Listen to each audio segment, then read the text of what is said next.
Bismillahirrahmanirrahim. Dear students, Assalamu alaikum. Welcome to another lecture of second year mathematics according to Punjab textbook syllabus. Today we are dealing with chapter 1 functions and limits, and it is fourth lecture of this chapter.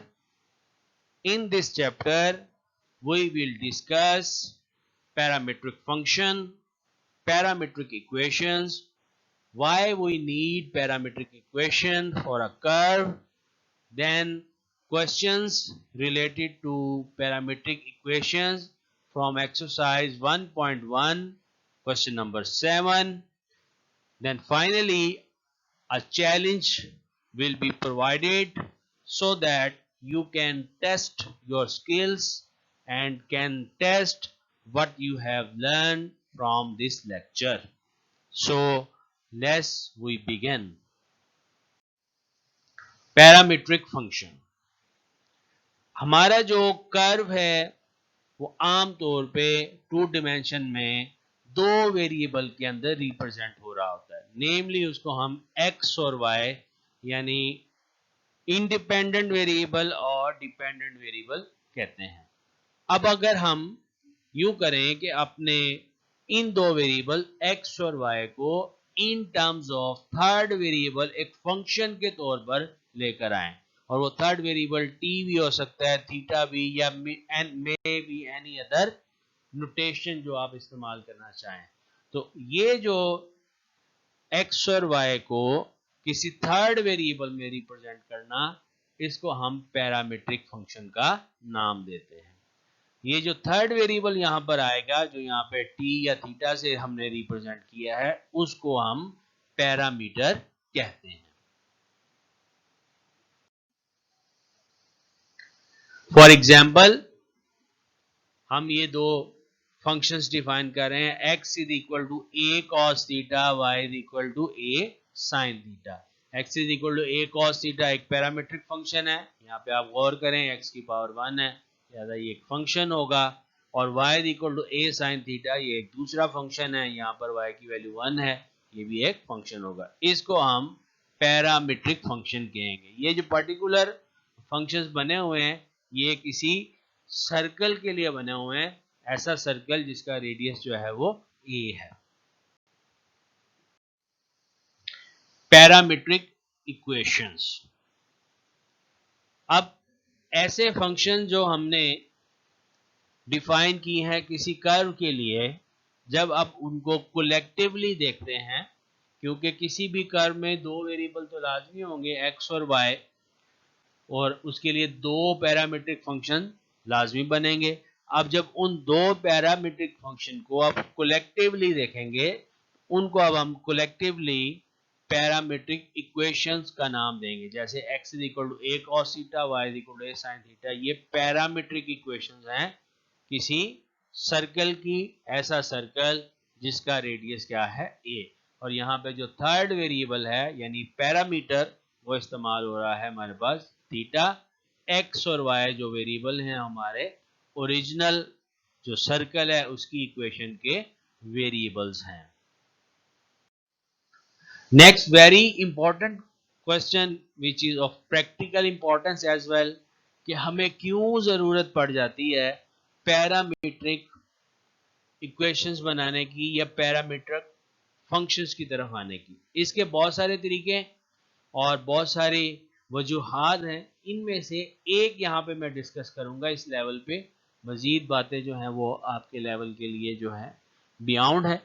तो वो यूं है कि बहुत सारे जो curves हैं वो दो वेरिएबल में रिप्रेजेंट हो रहे होते हैं, लेकिन उनकी जो इक्वेशन होती है वो फंक्शन नहीं होती।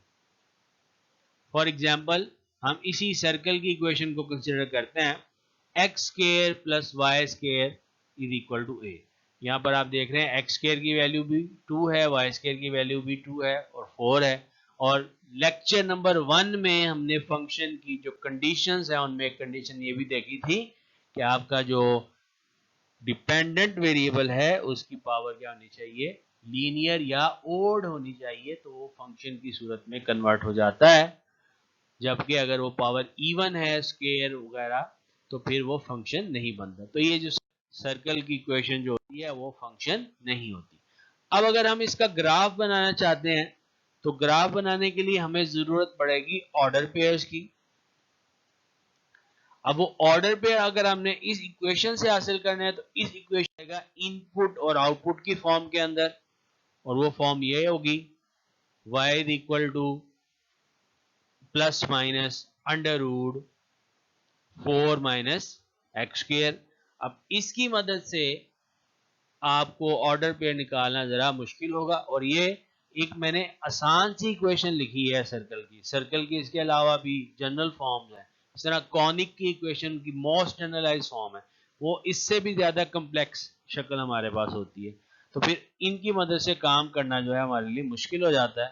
टू यूज पैरामीट्रिक इक्वेशन, इसका जो अल्टरनेटिव है हमारे पास, हम क्या कर सकते हैं, इस पर्टिकुलर सर्कल के लिए जो इसकी पैरामीट्रिक इक्वेशंस बनी हैं हम उनको यूज करके इसके ऑर्डर पेयर हासिल कर सकते हैं। इसकी जो पैरामीट्रिक इक्वेशन बनेगी वो ये होगी x is equal to 2 cos t, y is equal to 2 sin t। मैंने बोला था यहाँ पे आप t भी यूज कर सकते हैं, थीटा भी यूज कर सकते हैं। एक जगह मैंने थीटा को इस्तेमाल किया, यहाँ पे t को इस्तेमाल किया। फॉर एग्जाम्पल हमें ऑर्डर पेयर का पॉइंट चाहिए 2,0, तो ये जिसमें t इक्वल टू क्या होगा, वो 0 होगा। यानी क्वेश्चन है उसमें क्या करेंगे, t की जगह अगर 0 पुट कर देंगे तो cos 0 1 होता है तो आंसर आ गया 2, और sin 0 0 होता है तो आंसर आ गया 0। तो हमारे पास पॉइंट जो है ऑर्डर पेयर का एक्स वाई की शक्ल में क्या ऑब्टेन हो जाएगा, 2,0। तो ये एक हमारे पास मकसद है पैरामीट्रिक इक्वेशंस बनाने का। इसके अलावा भी और बहुत सारी हैं, जैसे कोई भी एक्स्ट्रा इंफॉर्मेशन हमें इससे मिल रही होती है। इसी तरह आगे चल के हमें इसका रेडियस ऑफ कर्वेचर फाइंड करना होता है, फिर हमें इसकी पेडल इक्वेशंस वगैरह फाइंड करनी होती है, फिर हमें इसको रियल टाइम में स्केचिंग करानी पड़ती है, या हमें दो कॉनिक्स का या दो का पड़ता है और उसको ग्राफिकली भी रिप्रेजेंट करना होता है। तो उन सब सूरतों में हम इसकी पैरामीट्रिक इक्वेशन का सहारा लेते हैं। ठीक है, इसी तरह एसिम्पटोट्स वगैरह इसके निकालने हो तो वहां पर भी पैरामीट्रिक इक्वेशन जो है वो इस्तेमाल की जाती हैं। ये अभी जो मैंने बातें की हैं ये आपके स्कोप से जरा ऊपर है, लेकिन नेक्स्ट दो बड़ी अहम बातें, जब भी हम किसी कर्व की पैरामीट्रिक इक्वेशंस फॉर्म करते हैं तो उन पैरामीट्रिक इक्वेशंस या फंक्शन को फॉर्म करने के लिए कौन सी जरूरी शराइत हैं जो पूरी होना चाहिए। अगर वो पूरी होंगी तो ही हम पैरामीट्रिक इक्वेशंस जो हैं कह सकेंगे उस कर्व के लिए हैं, वरना नहीं है। इसके लिए दो शराइत हैं और ये मस्ट जो है कंडीशंस हैं। पहली, the parametric equations must satisfy the equation of the curve। जो हमने पैरामीट्रिक इक्वेशन बनाई हैं उसकी इक्वेशन को सेटिस्फाई करें। सेटिस्फाई करने से क्या मुराद है कि जो कर्व की इक्वेशन है उसके अंदर जो वेरिएबल x और y पाए गए हैं उनकी जगह, x की जगह जो पैरामीट्रिक आपने x के लिए फंक्शन बनाया वो पुट किया जाए, फिर y की जगह वो पैरामीट्रिक फंक्शन पुट किया जाए जो आपने y के लिए बनाया है, और फिर उस कर्व जो दोनों साइड्स हैं लेफ्ट हैंड और राइट हैंड साइड वो इक्वल आनी चाहिए। इसको कहेंगे कि पैरामीट्रिक इक्वेशंस ने सेटिस्फाई कर दिया इक्वेशन ऑफ द कर्व को। और दूसरा, इन पैरामीट्रिक इक्वेशंस की मदद से हम कर्व की इक्वेशन को ड्राइव भी कर सकते हो। यानी जो दो पैरामीट्रिक इक्वेशन हमारे पास आई हुई हैं, x in terms of third variable, y in terms of third variable, तो इसमें से अगर हम थर्ड वेरिएबल को एलिमिनेट कराएं तो इस एलिमिनेशन के नतीजे में जो इक्वेशन हमारे सामने बचेगी x और y के अंदर, वो इक्वेशन कौन सी होनी चाहिए? वो इक्वेशन उसी कर्व की होनी चाहिए जिसके लिए हमने वो पैरामीट्रिक इक्वेशंस जो हैं वो बनाई हैं। इसको कमिंग स्लाइड में हम एक एग्जाम्पल की मदद से समझते हैं। जी, अगेन कंसीडर कर रहा हूं इक्वेशन एक सर्कल की जिसका रेडियस a है, x square plus y square is equal to a square, और इसकी पैरामीट्रिक इक्वेशन ये है x is equal to a cos theta, y is equal to a sin theta. अब देखते हैं कि क्या ये पैरामीट्रिक इक्वेशन उन दो कंडीशंस को फुलफिल करती हैं या नहीं।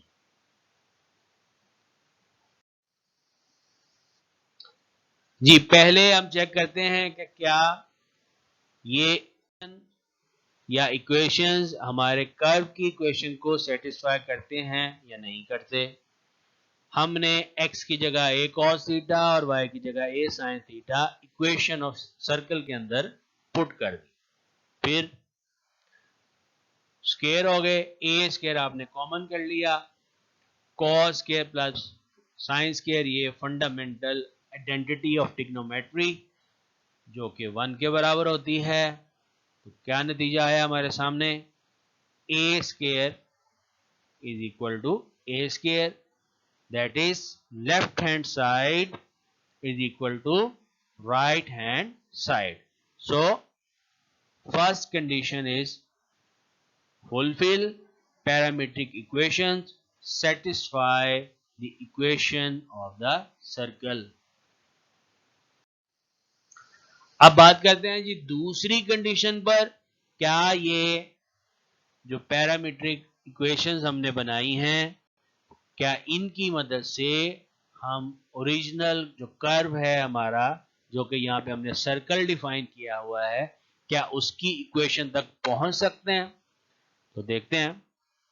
ये हमारे पास पैरामीट्रिक इक्वेशंस थी, स्क्वेयरिंग एंड एडिंग 1 and 2।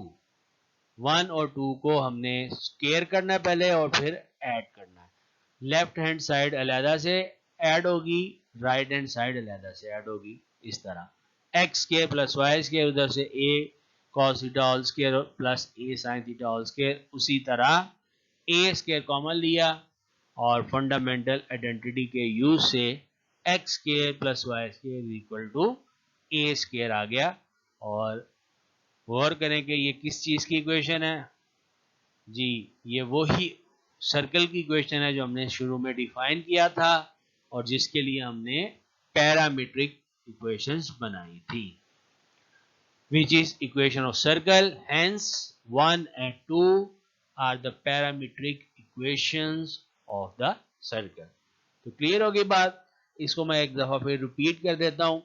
किसी भी कर्व के लिए जब आप पैरामीट्रिक इक्वेशंस डिफाइन करते हैं तो उन पैरामीट्रिक इक्वेशंस को दो कंडीशंस जो हैं लाजमी फुलफिल करनी होती हैं। पहली कंडीशन, वो पैरामीट्रिक इक्वेशंस कर्व की इक्वेशंस को सेटिस्फाई करें। जब उनको हम पुट करें, एक्स की जगह जो भी आपने फंक्शन बनाया, वाई की जगह जो भी फंक्शन बनाया, वो उससे वो जो इक्वेशन है कर्व की वो सेटिस्फाई होनी चाहिए। और दूसरी कंडीशन ये है कि जब आप इन्हीं दो इक्वेशंस को आपस में सॉल्व कराते हैं और इसमें से थर्ड वेरिएबल को एलिमिनेट कर देते हैं, तो इस एलिमिनेशन के नतीजे में आपके पास एक्स और वाई के अंदर जो भी इक्वेशन ड्राइव हो, वो इक्वेशन क्या होनी चाहिए? वो इक्वेशन उसी कर्व की इक्वेशन होनी चाहिए जिसके लिए आपने वो पैरामीट्रिक इक्वेशंस डिफाइन की हैं। क्लियर जी? अब हम अपनी एक्सरसाइज के क्वेश्चंस की तरफ चलते हैं। जी, अब एक्सरसाइज की तरफ आए हैं। Exercise 1.1 question 7 part 1।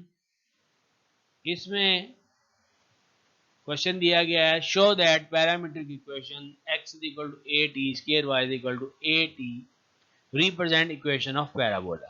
अब इसमें उसने एक ही कंडीशन का जिक्र किया है कि इन इक्वेशन की मदद से ये वाली इक्वेशन जो है वो ड्राइव हो सकती है। ये पैराबोला की इक्वेशन है, अगेन आप गौर करें y square equal to 4x ये फंक्शन नहीं है। तो सॉल्यूशन देखिए इसका, y square equal to 4x ये हमारा पैराबोला, पहली वाली को हमने 1 कह दिया इक्वेशन को, दूसरी वाली को 2 कह दिया। अब इन दोनों में से हमने ये जो थर्ड वेरिएबल t है इसको एलिमिनेट करवाना है।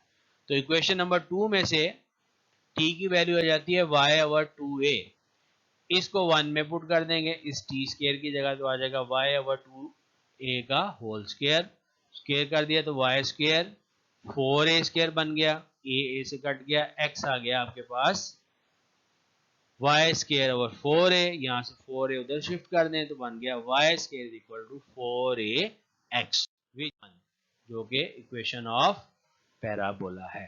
तो इससे ये साबित हुआ कि ये जो इक्वेशंस हैं दो, ये इस पैराबोला को रिप्रेजेंट करती हैं। अगर सवाल ये होता कि show that these are parametric equations of this curve, तो हम फिर दोनों सूरतें यहाँ पर डिस्कस करते। यहाँ पर उसने सिर्फ एक ही कहा कि साबित करें कि ये इस इक्वेशन को रिप्रेजेंट करती है, तो हमने सिंपली यहाँ से थर्ड वेरिएबल को एलिमिनेट कराकर जो इक्वेशन ड्राइव की है वो इस इक्वेशन के इक्विवेलेंट आ गई है।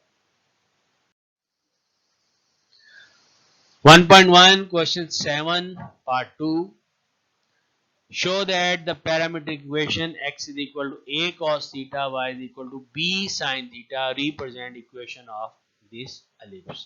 ये ellipse आ गई। अब यहाँ पर a आ रहा है, यहाँ पर b आ रहा है, दोनों a होते तो ये सर्कल था, हमने पिछली स्लाइड्स में देखा है। तो इसको भी हमने उसी तरह साबित करना है। x is equal to a cos theta को 1 कह दिया, y is equal to b sin theta को 2 कह दिया, इनको इस शक्ल में लिख लिया। इक्वेशन नंबर 1 में से x over a cos theta, equation number 2 में से y over b sin theta, equation number 3 और 4 मिल गई। अब हम क्या करेंगे, इनको स्क्वायर और ऐड करेंगे तो हमें मिल जाएगा x over a whole square plus y over b whole square cos square plus sin square. Fundamental identity की मदद से ये क्या आ गया, 1 आ गया। अब ये कौन सी इक्वेशन है हमारे पास, ये यही वाली इक्वेशन है जिसको उसने साबित करने के लिए कहा था। लिहाजा x is equal to a cos theta और y is equal to b sin। Next आ गया जी इसका थर्ड पार्ट, यहां पर कह रहा है जी x is equal to a secant theta और y is equal to b tan theta. ये एक हाइपरबोला x स्क्वायर और a square minus y square और b स्क्वायर 1 को रिप्रेजेंट करते हैं। उसी पार्ट 2 के पैटर्न पर लेकर चलना है इसको। x is equal to a secant theta को x ओवर a की वैल्यू फाइंड कर ली, y is equal to b tan theta में से y ओवर b की वैल्यू। अब यहाँ पे आपने स्क्वेयरिंग एंड सब्ट्रैक्टिंग कराना है क्योंकि आपको दरमियान में माइनस का साइन चाहिए। तो स्क्वेयरिंग एंड सब्ट्रैक्टिंग कराने के बाद आपको क्या मिल जाएगा, ये secant square minus ten square, secant square की वैल्यू 1 प्लस टेन स्क्वायर आपने पुट कर देनी है और टेन स्क्वायर कैंसिल आउट होके आपके पास क्या आ जाएगा, 1 आ जाएगा। तो ये जो इक्वेशन ड्राइव हुई है वो इसी हाइपरबोला की इक्वेशन है। क्लियर जी। तो ये हमारे क्वेश्चंस थे related to parametric function and equation in exercise 1.1। Now the final part, the challenge. तो चैलेंज आपके लिए ये है, for all parts of question number 7 verify that given parametric equation satisfy the equation of the given curve। जो 3 सवाल यहाँ है और एक एग्जाम्पल कराई है, 3 क्वेश्चंस के अंदर हमने सिर्फ पैरामीट्रिक इक्वेशंस की मदद से कर्व की इक्वेशन ड्राइव की है। अब आपने क्या करना है, ये दूसरी कंडीशन जो थी पैरामीट्रिक इक्वेशन होने की वो भी चेक करनी है उन्हीं क्वेश्चंस के ऊपर, क्या वो कर्व की इक्वेशन को सेटिस्फाई करते हैं या नहीं करते। तो ये था आज का हमारा लेक्चर। होप आपको अच्छे से समझ आ गया होगा। अगर कोई पॉइंट आपको समझ नहीं आया तो कमेंट सेक्शन में आकर आप बात कर लें, मुझसे डायरेक्ट राब्ता कर लें।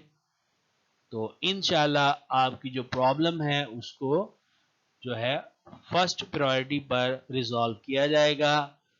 तो हमारे लेक्चर्स देखते रहें और मैथमेटिक्स जो है इसके स्किल्स को डेवलप करते रहें। Thank you very much for today's lecture.